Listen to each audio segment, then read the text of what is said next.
questions to anyone specifically, if you happen to know anyone in here. What is your secret identity? So if you just raise a hand and scream it when we call on you, just stand. Use your Royal Camelot voice. One person can do the whole part. Any. Yes, hands. Scoop. And shout. Hi, actually, thing is I have a friend who's trying voice acting. Wanted to know, we're trying to do a project together, and I wanted to know how to help direct. Do you have any idea? Oh, a directing question. Actually, one moment. Hey, Michael, could you come here for We have a voice director in the house. Okay. Yes, this is our voice director friend, Michael Spandor. Hello, also known as Master Shade. Master Shake. Could you repeat the question, please? I have a friend who does voice acting. We're kind of doing a little project together, and I want to know how to direct it. Because well, do you have any tips on that? Primarily what I recommend, one major thing I focus on when working with VAs is being able to see the extremes of where you can push the actors, not just where the character is generally set, but because you don't know at first where emotions are going to be thrown in a script. Yeah. You want to see what each actor is capable of, so you want to see both sides of the emotional scale. So not just a balanced of where they are naturally, but you also want to see them as a hyper energy like Pinkie Pie, but also on the same scale as maybe Fluttershy, or even sad and like someone who's more of a good person, and evil is just more of a balance of what their ranges are, just so that you can throw in a direction. One might think like that. Well, thank you very much. You're welcome. That'll help out. Speaking of extremes. We have one more question. Yes, question. I have another quick question. I'm going to be working on a couple of different projects that require my voice, and this will be my first time voice acting in a professional environment. I know that it probably varies from group to group or studio to studio, but what's the general attitude during voice acting? Is it usually really serious or lighthearted, or? It depends. I've been on projects that are extremely casual, where they'll, just be like, just line eventually. That's cool. Or other people will be like, line. Now, you got 4 minutes from yesterday. It's basically taking know your audience to every consideration. Because you have an audience as in the people who will be enjoying whatever fan production you're going to be doing. So you have to consider what your role is and how you're supposed to come across with your character. But knowing your audience includes your casting and director and everyone above you, basically. So you have to see, are they the kind of person that you can be more casual with, or if you have to follow Robert's rules of conduct, which, not literally, but All right. And any other questions? Yes. Yeah, I want to ask you when you guys start to doing like voice actors. When did we start voice acting? Well, for me, myself, actually, I didn't really start until about last November it was. That was when I actually started finding projects and taking it more seriously. But I think the actual spark to do voice acting was at the last Everfree Northwest. I spoke to the charity auctioneer, Jordan, going once, which if you go to the charity auction, you'll see him. He's a really cool dude. And we just talked about voice acting, and it kind of put things in perspective for me and thought, yeah, this would be really fun to do. So since then, I've been focusing, I've been getting projects, also as a tip, Voice Acting Alliance, Google that. That is a forum that has a ton of casting calls if you want to do projects. And Lindsay, how did you start? For me, basically, it's been something that I've been into for a long time, but then, I never felt like actually going into projects, but, last year, around April or so, I decided to go to Voice Acting Alliance, the forum, and I did some projects, and they said, hey, you've got an interesting voice, maybe you should do more projects. I was like, sure, you know. And then from there on, then you know, I started joining different projects. Okay, yeah, I have my daughters. It's safe for kids do that. Yeah, Yeah, for, it's yeah. I just make sure that you check the project beforehand because like there are projects that will be definitely kid friendly and if they want to do it, go for it. But some of them, it's clearly they're adults trying to get adult voice actors who they can pal around with. So just be careful and pre-use the auditions before they send them. And then Troy, what'd you do?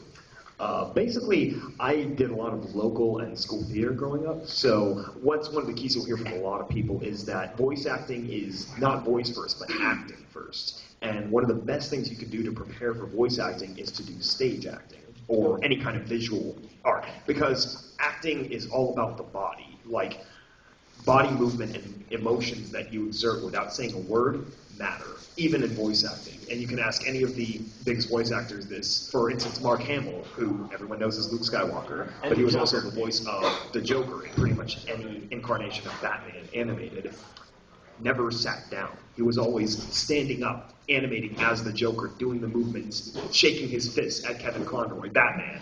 And yeah, so if you can do more visual acting roles and really get character down that way, it'll come across in voice. And then Peekaboo, I'm not sure. I only met Peekaboo today, so I actually had awesome parents who threw me on stage when I was 5. So I've been doing acting and voice acting and pay attention to me since I was 5. So to do it, you just like find local community theater things, like you said, to do acting. I did acting first. Yeah. Musicals. Always do musicals. yes. Your life will be better forever. Also, yeah, tip, singing. Learn to sing. It will very greatly help with your range. And while some voice actors can get away with it, like Frank Welker, who is a god of voice acting, he can't sing a note, but he can do pretty much any animal sound. Actually, I've seen video of him literally talking to monkeys. It's... It was an even conversation. All right, any other questions? On that note, what is some of the best ways to increase your range in repertoire as far as voices go? The best way of, again, singing and just, kind of pushing your limits, not so far that you'll hurt yourself. Scales forever. Yeah, it's like don't push yourself so far you'll hurt yourself, but definitely push yourself slightly out of your range so that you can strengthen your vocal cords a little bit. Like with, again, it's pretty much you got to talk a lot, and singing will help because you change range a lot within singing. Sing every part of Bohemian Rhapsody. No, basically, when you sing, it teaches you vocal placement. Like, for example, a head voice, a nasal voice, throat, chest, diaphragm. And, like, basically that really helps when you want to do voice acting because when you do certain character, to get certain emotions or certain different types of weird voices out there, it depends on your placement of your voice. Like, when you do Pinkie Pie, where's your placement? It's more on, like a nasal and like head kind of voice. So something like that. And it helps with practicing and Yeah, it's also a lot of practice. Like with myself, I had a job working in a warehouse, and there was nothing to do all day, so you could either go and sing from boredom, or you could sing. So I just do that. And I wasn't a great singer at first, but after practice, I was able to actually like locate where my voice box is, which for men it's a little easier because it's your Adam's apple. For women, you can notice, but you have to feel a bit, and if you can learn to manipulate that, it will help a little bit. But for the most part, don't worry quite as much about voice. Like, it is important, but again, worry about the character. And if the character would have like a deeper or a higher voice, definitely go with that. But don't try and do something wacky just for the sake of being wacky, because it may work, but at the same time, acting has to be the foundation.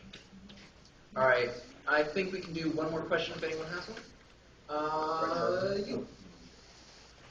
When you're doing a character, do you have to be completely on script, or do you mind going off a little bit to give more character? That's actually a good point. I feel like, and pretty much a lot of actors do this, is that when you get a character, you should be able to improv as them, because if you really get them, you know what they think in a certain situation. And I mean, when you're recording, obviously stay on script, but if you're, just practicing with the character, just improvise, try and get into the mindset of the character to feel like you actually are them. And definitely, if you can find other people to do improv with, like different improv games, like you see on Whose Line Is It Any Pony, which I think is coming up later in the con, they're really fun for one point, and for another, well, that's just it. It's like you'll get stronger and you'll have a lot of fun doing that. So definitely, improv is always a great thing to do. What time is it? No, we got like 5 more minutes. Maybe, looks like, okay, yeah, one more question over here. You in front. How do you get to know the voice Friendship is I magic. wouldn't know. I don't really think I'm super known. I haven't done a ton of huge projects, but I'd say that these two are a lot more known than me, but mostly because of music.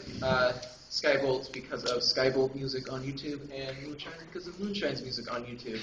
Definitely check that out. They do a lot of collabs together. I'm doing a collab with Troy right now, which should go up sometime after Everfree.